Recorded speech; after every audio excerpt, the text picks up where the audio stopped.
Hare Krishna, Hare Krishna. हरे कृष्ण। ओम अज्ञानतिमिरान्धस्य ज्ञानञ्जनशलाकया चक्षुरुन्मिलितं येन तस्मै श्रीगुरुवे नमः। श्रीचैतन्यमनोभीष्टं स्थापितं येन भूतले स्वयं रूपा कदा मह्यं ददाति स्वपदान्तिकम्। नमो विष्णुपादाय कृष्णपृष्ठाय भूतले श्रीमते भक्तिवेदांत स्वामिनिति नामिने। नमस्ते सरस्वती देवे गौरवाणी प्रचारिणे निर्विशेष शून्यवादी पाश्चात्यदेशतारिणे। हे कृष्ण करुणा सिंधु दीनबंधु जगतपते गोपेश गोपिका कांत राधा कांत नमस्तुते। तप्त कांचन गौरांगी श्री राधे वृंदावनेश्वरी वृषभानुसुते देवी प्रणमामि हरिप्रिये। जय श्री कृष्ण चैतन्य प्रभु नित्यानंद श्री अद्वैत गदाधर श्रीवासादि गौर भक्तवृंद। हरे कृष्णा कृष्णा कृष्णा कृष्णा हरे हरे, हरे राम राम राम हरे हरे। आप सभी का स्वागत है श्रीमद् भागवतम की प्रार्थनाओं के इस तृतीय सत्र में। इसके पहले हमने दो सत्रों में श्रीमद् भागवतम के प्रथम स्कंद के सप्तम अध्याय में वर्णित अर्जुन की प्रार्थनाओं के ऊपर चर्चा की थी, जिसमें हमने विशेष रूप से अर्जुन के चरित्र, उनकी करुणा, उनकी धर्मनिष्ठता तथा भगवान श्री कृष्ण के प्रति उनके उनका जो प्रेम था और भगवान कृष्ण का जो पांडवों के लिए मार्गदर्शन था उसकी चर्चा की थी। इसी श्रृंखला में दूसरी प्रार्थना जो हम ले रहे हैं वो है उत्तरा की प्रार्थना, जो कि श्रीमद् भागवतम के प्रथम स्कंद के अष्टम अध्याय में आती है। अष्टम अध्याय वस्तुतः अगर हम इस पूरे अध्याय को समझें तो ये चार भागों में बटा हुआ है। पहला माता उत्तरा की प्रार्थना है, दूसरा भगवान कृष्ण द्वारा गर्भस्थ परीक्षित महाराज की रक्षा है, तीसरा माता कुंती की अमूल्य स्तुतियां हैं, फिर चौथा भगवान महाराज युधिष्ठिर का अनुताप है, गहन अनुताप है। ये चार भागों में बटा हुआ है, जिसमें से हम दो भाग को लेंगे और महाराज युधिष्ठिर का जो अनुताप है वो अष्टम और नवम अध्याय दोनों में आता है, जो कि भीष्म स्तुति तक कंटिन्यू होता है। तो जब हम उसको चर्चा करेंगे तब उसको देखेंगे। आज का जो हमारा विषय है वो माता उत्तरा की प्रार्थनाओं से है। जैसे हमने जब अर्जुन की प्रार्थनाओं को चर्चा किया था तो प्रार्थनाओं को चर्चा करने से पहले हमने भूमिका को समझा था, तो यहाँ पर भी हम जरा एक बार हिस्ट्री बैकग्राउंड जो है, भूमिका जो है उसको समझते हैं। महाभारत का युद्ध जो है वो समाप्त हो चुका है, कौरव वंश का विनाश हो चुका है। अश्वत्थामा ने क्रोध और प्रतिशोध वश पांडवों के सोए हुए पुत्रों का वध कर दिया था। इसके बाद अर्जुन ने भगवान कृष्ण की आज्ञा से अश्वत्थामा को बंदी बनाकर लाया और अंततः उसका अपमान करके उसके मस्तक की मणि लेकर उसे मुक्त कर दिया। यह प्रसंग हम पिछले अध्याय में देख चुके हैं। अब युद्ध समाप्त हो चुका है। भगवान कृष्ण ने अपने परम प्रिय भक्तों पांडवों को विजयश्री प्रदान कर दी है। धर्म की स्थापना हो चुकी है और अधर्म का विनाश हो चुका है, किंतु युद्ध के घाव अभी भी ताजा हैं। चारों ओर शोक का वातावरण है। भगवान कृष्ण इस समय गांधारी, कुंती एवं द्रौपदी, इन तीनों माताओं को सांत्वना दे रहे हैं। भागवतम में इसी स्कंद के अष्टम अध्याय के चतुर्थ श्लोक में इस चीज का वर्णन आता है। यदि हम इन तीनों माताओं के जीवन पर दृष्टि डालें तो तीनों ने ही अपने अपने प्रियजनों को खोया है, पुत्रों को खोया है। उस समय भगवान श्री कृष्ण व्यासदेव, नारद मुनि तथा अन्य महान ऋषि मुनियों के साथ शोकाकुल माताओं को सांत्वना दे रहे हैं। श्लोक में आता है, शांत सांत्वयाम आसा मुनिभीर, मुनियों के साथ में भगवान आए हैं और सांत्वना दे रहे हैं। श्रीमद् भागवतम में कहा गया है कि भगवान उन्हें कह रहे हैं, कालस्य अविरोध गति ही भूतेषु कालस्य गतिम। ये जो काल की गति है उसके बारे में भगवान उन्हें ज्ञान दे रहे हैं, अर्थात कि काल की गति ऐसी है जिसका कोई प्रतिरोध नहीं कर सकता। संसार में जो कुछ भी घटित होता है वह भगवान की व्यवस्था से और काल के प्रभाव के अंतर्गत होता है। इस सत्य का बोध कराकर भगवान उन्हें उनके हृदय में जो शोक है उसको कम कर रहे हैं। तो ऐसा करुणामय वातावरण में जब भगवान श्री कृष्ण हस्तिनापुर से द्वारका के लिए लौटने की तैयारी कर रहे हैं, तभी एक अत्यंत मार्मिक घटना घटित होती है। उसी समय माता उत्तरा अत्यंत भयभीत अवस्था में भगवान श्री कृष्ण की ओर दौड़ती हुई आती हैं। अश्वत्थामा ने अपनी प्रतिशोध की अग्नि में अंधा होकर पांडव वंश को समाप्त करने का निश्चय किया हुआ था। वह जानता था कि यदि पांडवों का वंश को समाप्त करना है तो अभिमन्यु के गर्भस्थ पुत्र को भी नष्ट करना होगा। इसी उद्देश्य में उसने ब्रह्मास्त्र का प्रयोग किया और उस दिव्य अस्त्र का उत्तरा के गर्भ की ओर निर्देशित कर दिया था। अन्य टीकाओं में यह भी जानने को मिलता है कि अश्वत्थामा ने वास्तविक रूप में एक ब्रह्मास्त्र छोड़ा था जिसके 5 और सबसेट निकले थे, जो कि पांचों पांडवों की तरफ भी निशाना लगाया हुआ था। उत्तरा एक महान भक्त है। एक भक्त शुरुआती दौर से ही उन सभी घटनाओं को भाप सकता है जो अभी होने वाली है। इसीलिए वही सबसे पहली थी जिन्होंने ब्रह्मास्त्र को देखा।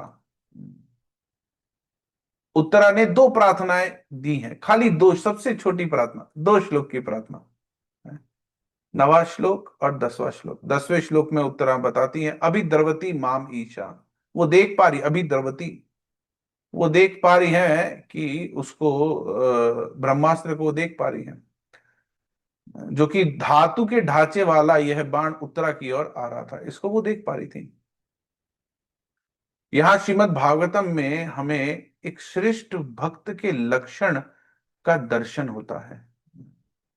माता उत्तरा यहां पर केवल भयभीत ही नहीं थी, बल्कि वह हमें शरणागति का आदर्श सिखा रही है। श्रेष्ठ भक्त वास्तविक रूप में है कौन? श्रेष्ठ भक्त वह नहीं जिसके जीवन में कभी कोई संकट ही ना हो। अरे इसके तो जीवन में कोई संकट ही नहीं है, बहुत अच्छे डिवोटी हैं। नहीं नहीं नहीं, ऐसा नहीं। संकट सभी के जीवन में होता है, मगर श्रेष्ठ भक्त की पहचान क्या है? श्रेष्ठ भक्त की पहचान यह है कि जब जीवन में संकट आएगा तब उस समय वह किसकी शरण में जा रहा है? तब उसकी तुष्टि भगवान श्री कृष्ण के अतिरिक्त किसी और के पास नहीं होती, वो किसी और के पास नहीं जाता। यह भगवान के प्रति उनकी अनन्यता को दर्शाता है। इसीलिए यहां पर हम देख सकते हैं कि जब उत्तरा के ऊपर संकट आया तो उनका एकमात्र आश्रय क्या था? भगवान। वह इधर उधर सहारा नहीं खोज रही थी, वह किसी दूसरे द्वार पर नहीं जा रही थी। उन्हें पूर्ण विश्वास था कि यदि मेरी कोई रक्षा कर सकता है तो वह केवल भगवान श्री कृष्ण ही कर सकते हैं। यहां पर हम किसी भक्त की दूसरे भक्त से तुलना नहीं कर रहे हैं, ना ही किसी को बड़ा या छोटा सिद्ध करने का चेष्टा कर रहे हैं। मगर सुनने में यहां तक आता है कि पूरे पांडवों में सबसे श्रेष्ठ अगर कोई भक्त है तो उत्तरा है। उत्तरा की भक्ति को सबसे श्रेष्ठ बताया गया है। यद्यपि भगवान के सभी भक्त अपने अपने भाव में पूर्ण हैं, किंतु इस विशेष प्रसंग में माता उत्तरा की जो शरणागति का जो स्वरूप है वह अत्यंत विलक्षण और प्रेरणादायक है। हम इनकी तुलना एक प्रकार से समझने के लिए एक और प्रसंग से करते हैं जो कि महाभारत में आती है।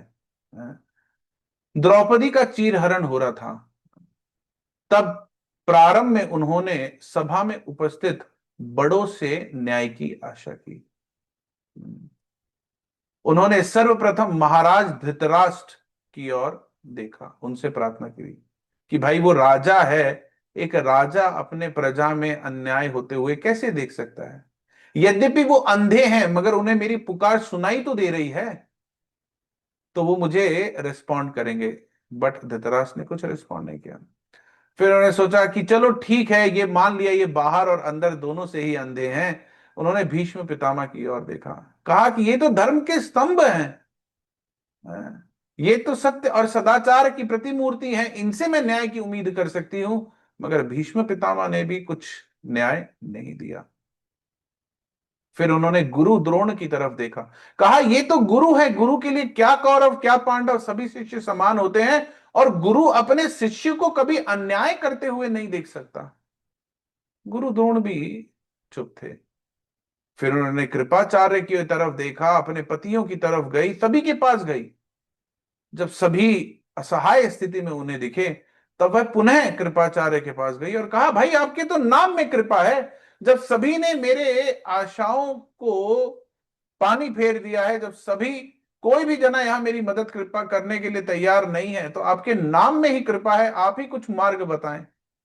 तब फिर कृपाचार्य ने उनको रास्ता दिखाया और फिर वह गोविंद माधव की शरण में गई, जिसमें भी हम देखते हैं कि पहले उन्होंने स्वयं का बचाव किया, फिर माधव को पुकारा। मगर यहां पर हमें क्या दिखता है कि माता उत्तरा की शरणागति कितनी अद्भुत है। माता के गर्भ में महाराज परीक्षित विराजमान है। अश्वत्थामा ने पांडव वंश को समाप्त करने के उद्देश्य ब्रह्मास्त्र का प्रयोग किया है। अब यदि हम इस सामान्य दृष्टि से सोचें तो उत्तरा के सबसे निकट उस समय कौन है? कोई भी संकट आएगा तो वो व्यक्ति अपने निकटतम व्यक्ति के पास ही जाएगा, सबसे नजदीक में जो है उसी को पास जाके गुहार लगाएगा ना, जो पास में है। उत्तरा के निकटतम उस समय उनकी सास द्रौपदी के पास वो जा सकती हैं।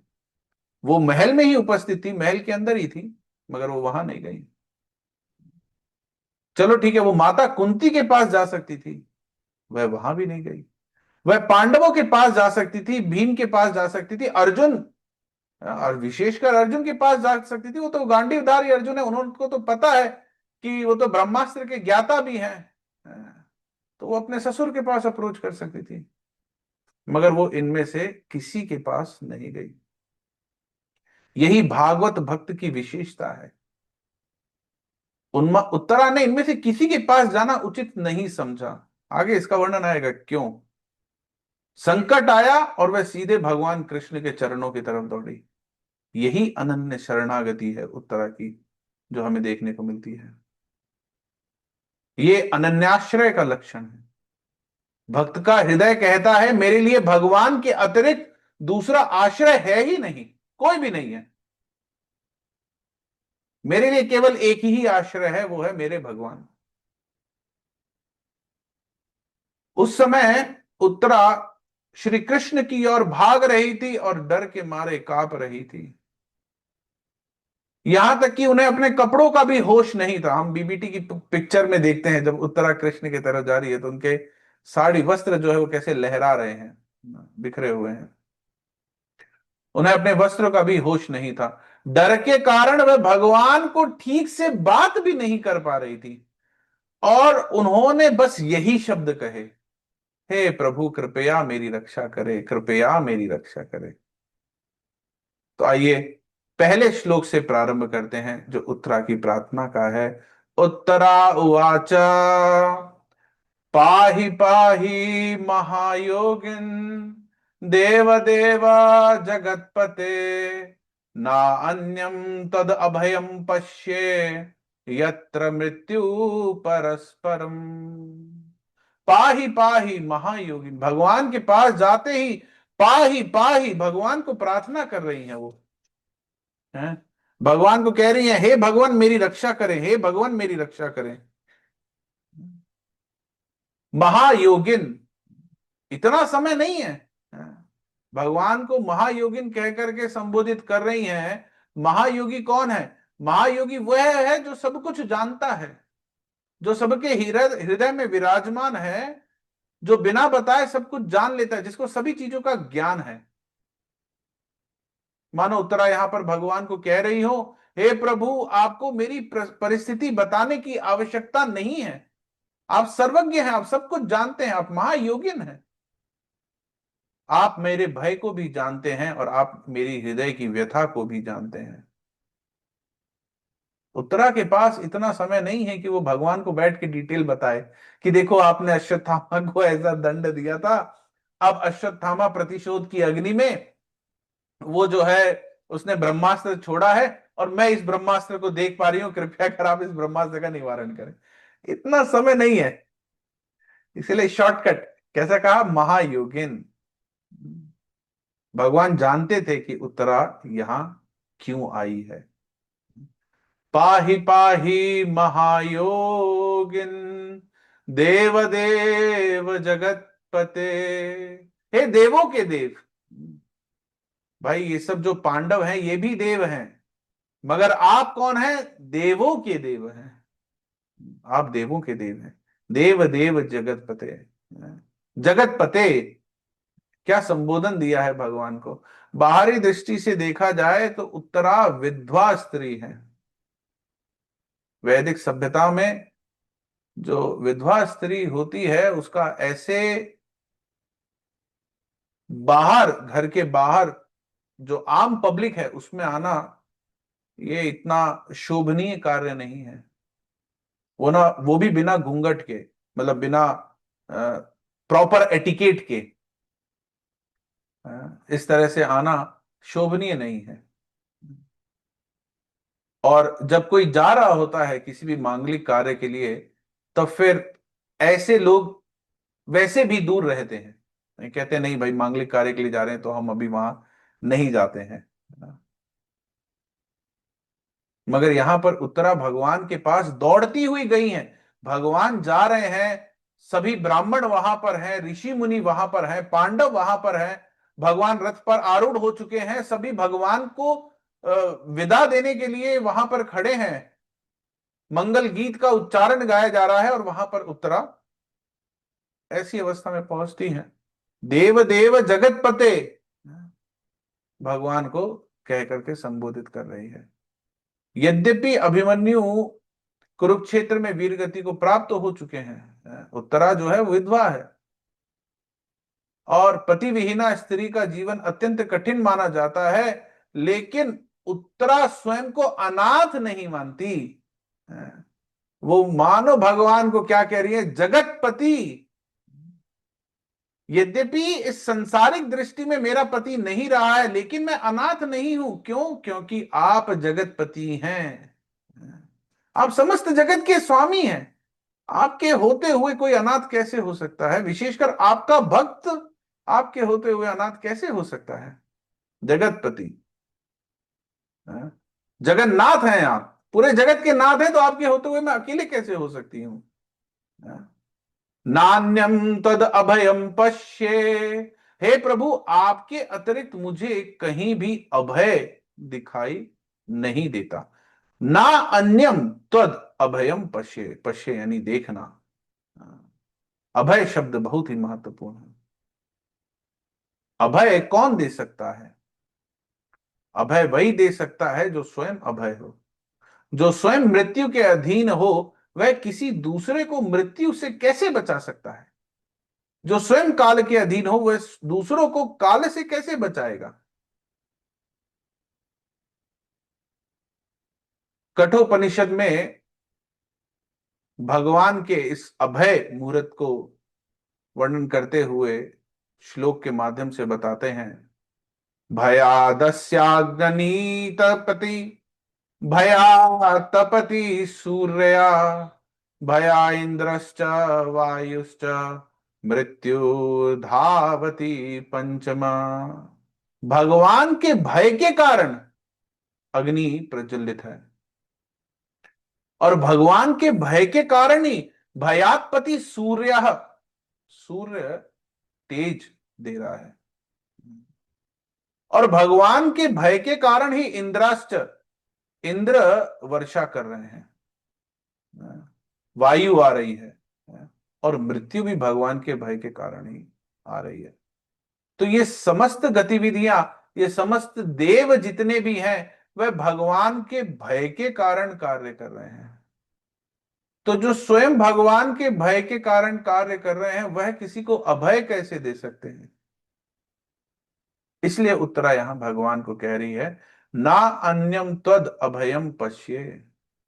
हे प्रभु, आपके अतिरिक्त मुझे कहीं भी अभय कोई भी नहीं दिखाई देता जो मुझे अभय प्रदान कर सके।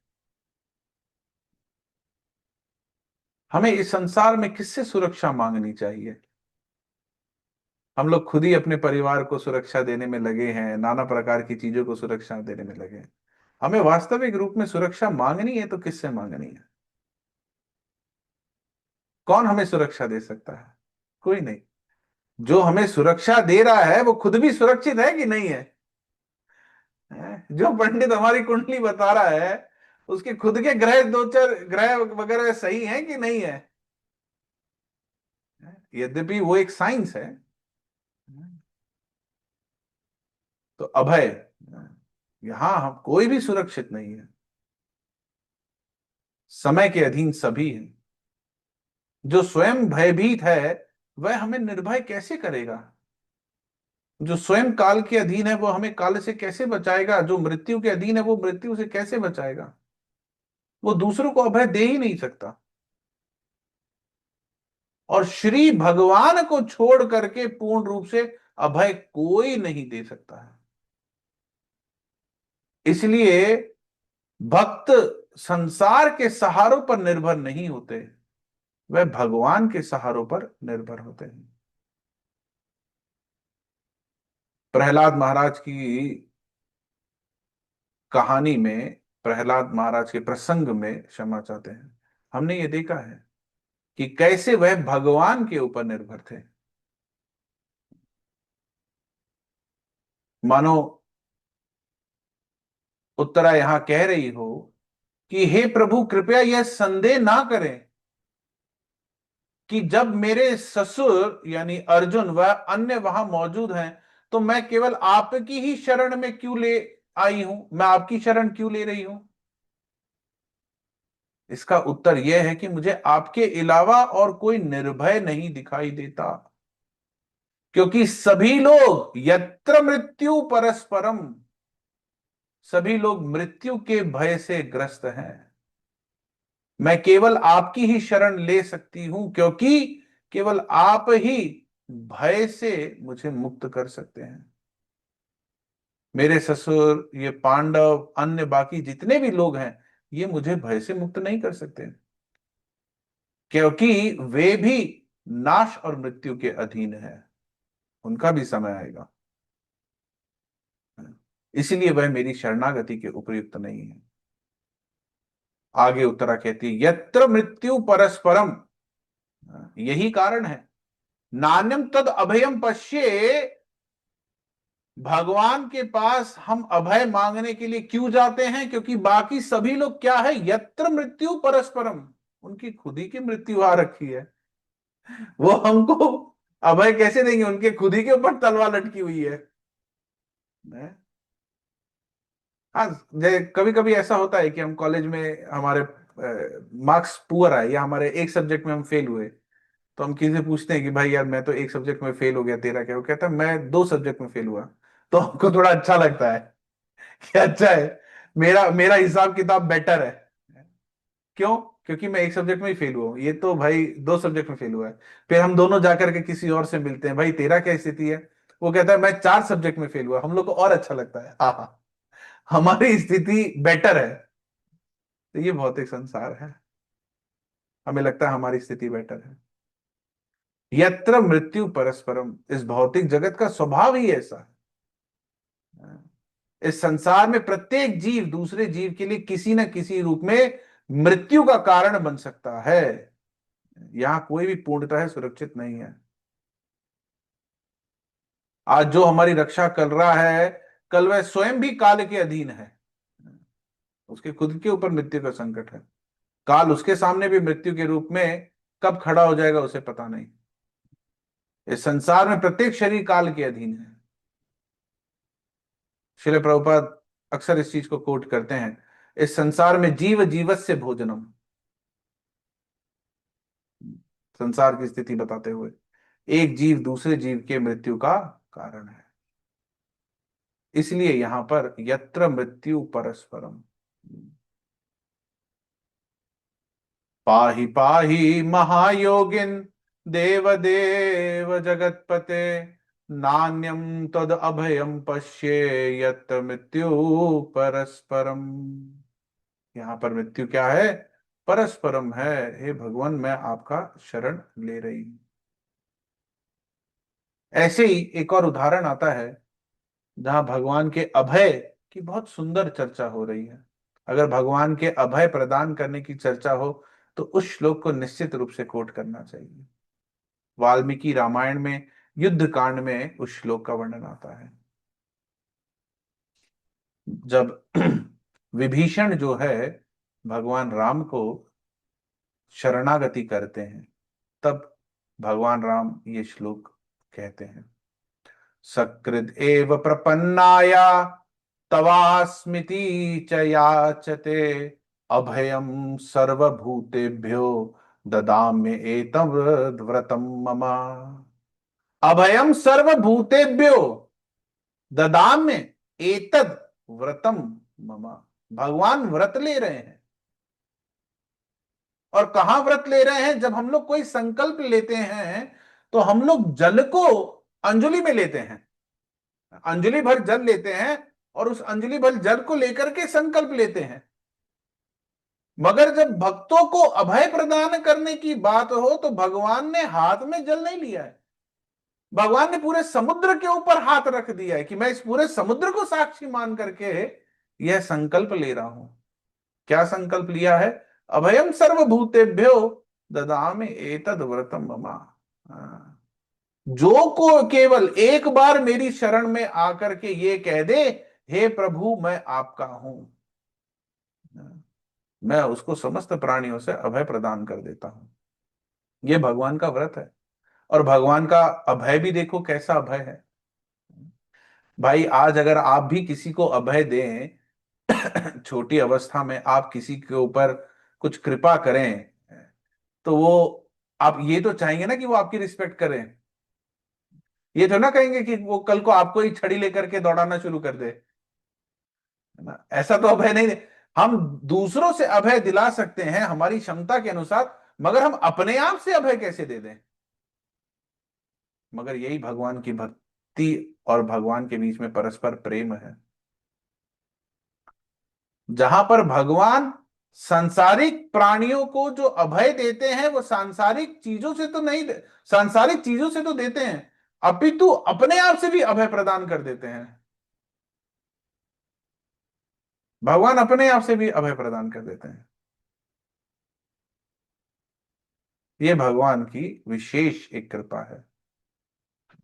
तो भक्त कहता है, हे भगवान आपके अतिरिक्त मुझे कहीं भी अभय दिखाई नहीं देता। और भगवान उत्तर देते हैं, जो मेरी शरण में आएगा उसे मैं अभय व्रत दे दूंगा, अभय दान दे दूंगा, अभय दे दूंगा। ऐसा मेरा व्रत है। दूसरे श्लोक में देखते हैं, उत्तरा अपनी प्रार्थना को कंटिन्यू करती हैं।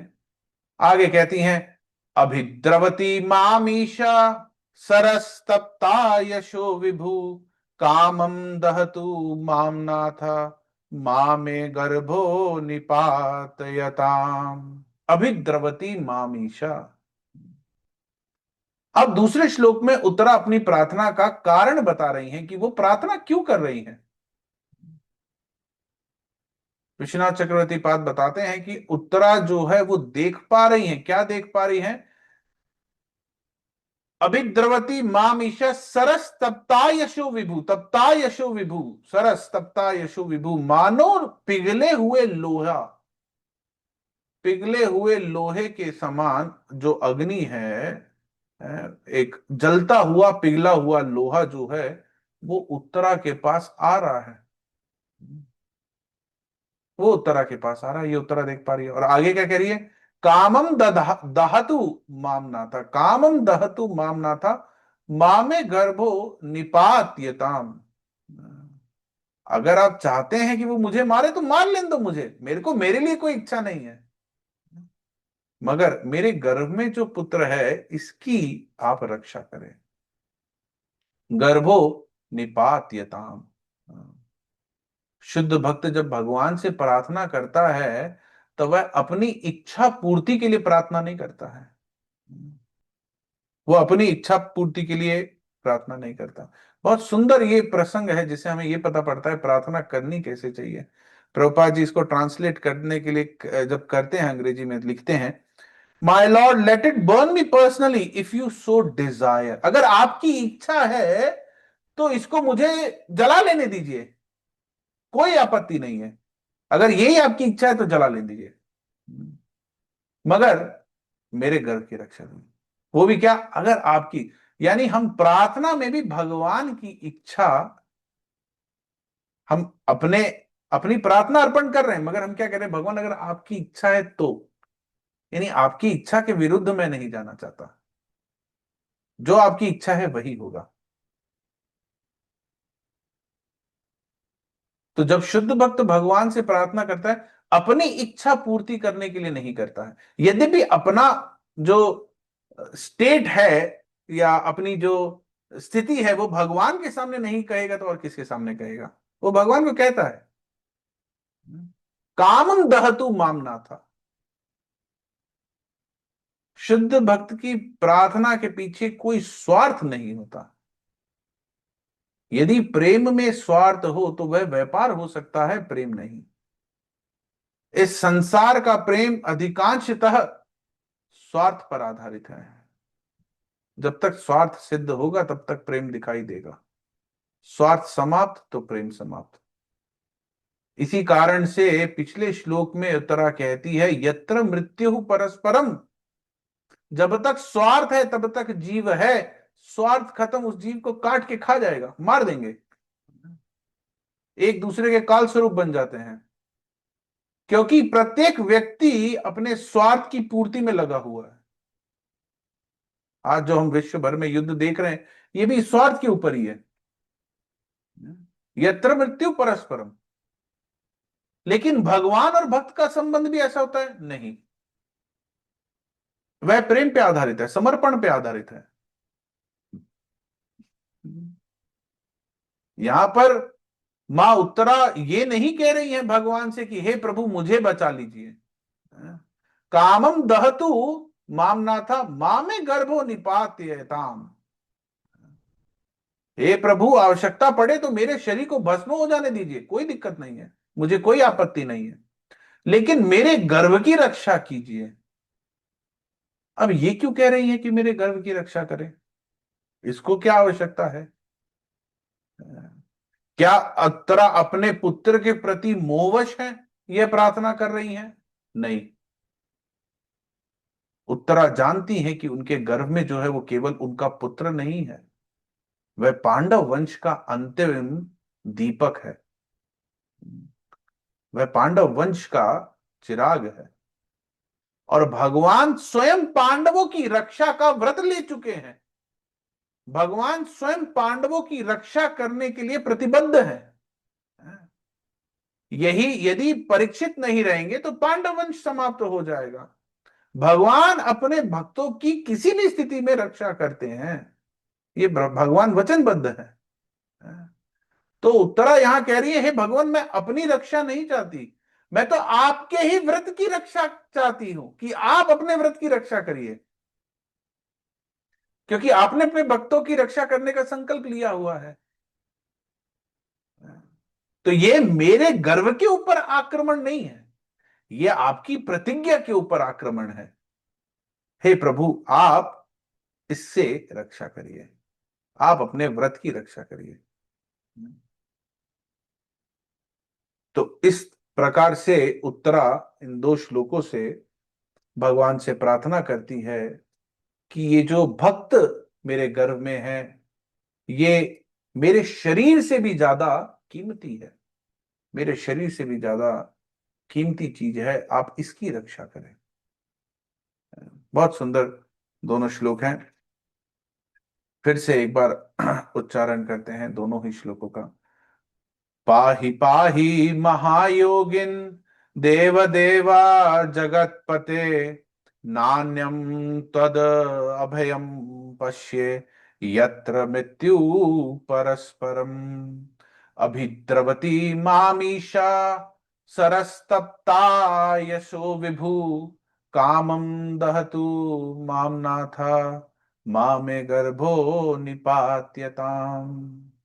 बारंबार इन प्रार्थनाओं को पढ़ने से, बारंबार इनको सुनने से, इनका उच्चारण करने से हम भी भगवान कृष्ण, जो इसको कहते ना, अंतरराष्ट्रीय श्री कृष्ण भावनामृत संकृष्णा कॉन्शियसनेस, हमारी चेतना भी हमेशा कृष्णमय हो जाएगी। फिर चाहे हम खाना बना रहे हो, चाहे पुत्रों या पुत्रियों को तैयार कर रहे हो, या घर का कोई काम कर रहे हो, या मार्केट का कोई काम कर रहे हो, ये धुन अगर हमारे चित्त में छप गई तो हम हर समय इन्हें गुनगुना सकते हैं। हर परिस्थिति में हम भगवान को देख सकते हैं, हर परिस्थिति में हम भगवान की शरणागति का एहसास कर सकते हैं। हम ये अपनी असहाय स्थिति को देखते हुए भगवान के सामने खड़े हैं, तो भगवान के सामने खड़े होकर के कुछ प्रार्थना ही हम भगवान को कह सकते हैं। इसी उद्देश्य से हम ये प्रार्थना श्रृंखला को चर्चा कर रहे हैं। अगर किसी का कोई प्रश्न है तो पूछ सकते हैं। बहुत ही छोटी प्रार्थना है, खाली 2 श्लोक की, मगर बहुत गहरी प्रार्थना है कि उत्तरा किस तरह से भगवान को संबोधित कर रही हैं। यहां पर हम देख सकते हैं उत्तरा ने किसी चीज की ये नहीं सोचा कि समाज क्या कहेगा, अरे भाई मैं विधवा हूं, मैं कैसे सीधे भगवान के पास जा सकती हूँ, समाज क्या कहेगा, लोग क्या कहेंगे, इन सब चीजों के ऊपर उत्तरा ने नहीं सोचा। हमें याद है एक बार हम बॉम्बे में जीबीसी मीटिंग के समय की बात है, जुहू मंदिर में मिड टर्म मीटिंग हो रही थी। इटली के एक प्रभु जी हैं, जीबीसी मधु सेवेता प्रभु जी, उनको हम लेने गए थे एयरपोर्ट। हमारे सामने एक और भक्त था, हमारे साथ में एक और भक्त था जो लेने गए थे।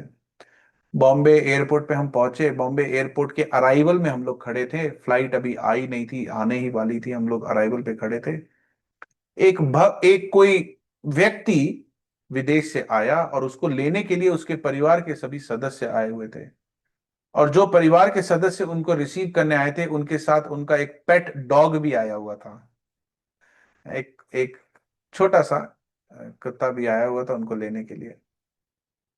तो जब उस जीव ने अपने मालिक को आते हुए देखा, तो वह जिसकी गोदी में था उसकी गोदी से छलांग लगा गया, जोर से उसकी गोदी से छलांग लगा करके, और जो व्यक्ति आया है बाहर से उसके पास चला गया और उसके इर्द गिर्द घूमने लगा और उसको चाटने लगा, हु इशारा करने लगा, और उसने अपने गोदी में उसको उठा लिया।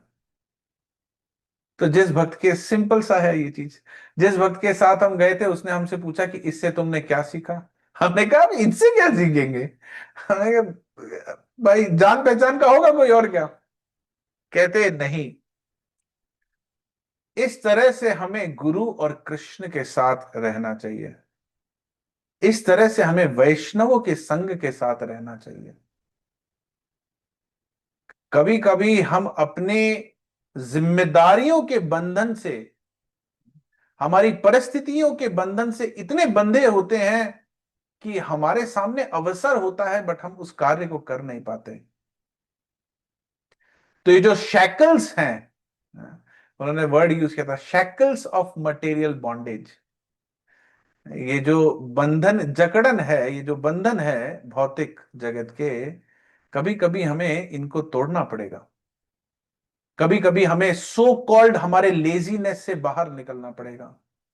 कभी कभी सो कॉल्ड हमारे आरामदायक जीवन से हमें बाहर निकलना पड़ेगा और कूद करके, जैसे ही हम अपने गुरु को देखें या वैष्णव के संग को देखें या भगवान के प्रति किसी सेवा को देखें, हमें कूद के जाना पड़ेगा और उसको लपकना पड़ेगा। Krishna is ready to embrace us. Krishna हमें आलिंगन करने के लिए तैयार है, मगर क्या हम तैयार हैं उनके पास जाने के लिए? तो इससे हम देख सकते हैं कि उत्तरा, यद्यपि वैदिक, उस अगर हम समय की कल्पना करें तो बहुत ही मुश्किल है, मगर फिर भी उत्तरा कृष्ण के पास गई, सब कुछ छोड़ते हुए कृष्ण के पास गई। और हम कृष्ण को छोड़ के बाकी सब चीजों को अपना रखा है। तो हमें भी कृष्ण के पास जाने का प्रयास करना पड़ेगा। हरे कृष्णा कृष्णा कृष्णा हरे हरे, हरे राम राम राम हरे हरे। किसी का कोई प्रश्न है तो आप हैंड रेस कर सकते हैं, हम लेंगे। यस शिखा माता जी, आप अपने आप को अनम्यूट करें। हाँ, प्रभु जी धन्यवाद प्रणाम। प्रभु प्रणाम। जी आप पहले तो मैंने अर्जुन की स्तुतियां जो आपने कही थी वो रिसाइट करनी शुरू तो करी है। फिर प्रभु जी जैसे अभी वो भाव है, जैसे वो भाव नहीं आ रहा, तो मतलब हमें we should keep on reciting although भाव आए या ना आए। छोटे बच्चों को ब्रश करने में बहुत तकलीफ आती है, हमें आज भी स्ट्रगल होता है उसको नहलाने में। इसका ये अभिप्राय नहीं है कि हम नहलाना छोड़ दें उसको, या स्कूल भेजना छोड़ दें, या ब्रश कराना छोड़ दें। समय आएगा, समय लगेगा, कुछ समय और लगेगा, क्योंकि अभी हमारे अंदर क्या है, आप ये समझिए माता जी, असंख्य जन्मों के कल्मश विराजमान है। इस जन्म के नहीं, असंख्य जन्मों के। और उनका प्यूरिफिकेशन प्रोसेस स्टार्ट हो चुका है। भगवान राम कह रहे हैं ना कि जिसने एक बार कह दिया है भगवान मैं आपका हूं, तो हमने बोल दिया है, प्यूरिफिकेशन प्रोसेस स्टार्ट हो चुका है। It's simply a matter of time, है ना। अब हमें बस भगवान को हमारी निष्ठा और दृढ़ता, या कह ले अनन्यता बतानी है, और वो समय के साथ होगा। मगर उसका जो रास्ता है वो नियमितता से होकर के ही जाता है, नियमित रेगुलेटेड लाइफस्टाइल से होकर के ही जाता है। अगर हमारा जीवन रेगुलेटेड रहा तो हम देखेंगे कि चीजें बहुत सरल हो जाएगी हमारे लिए। ठीक है, तो जो भी कर रहे हैं अभी, अगर नहीं भी है, रेगुलेटेड करिए, आप देखेंगे कि डिफरेंस आएगा। और हो सके तो भक्तों के संग में करिए। ठीक है, हरे कृष्णा। यस, नेक्स्ट अर्श माता जी। कृष्ण गुरु जी का प्रणाम। प्रभु जी जो अर्जुन जी की स्तुति वाली जो क्लास थी उसकी रिकॉर्डिंग मिल सकती है? मैं तो हाँ, चला मैं गई थी। भेजता हूँ। थैंक यू प्रभु जी। हरे कृष्णा। हरे कृष्णा। ठीक है, और किसी का? ठीक है, धन्यवाद। ठीक है, फिर यहीं खत्म करते हैं। वांछा कल्पतरुभ्यश्च कृपा सिंधुभ्य एव च पतितानां पावनेभ्यो वैष्णवेभ्यो नमो नमः।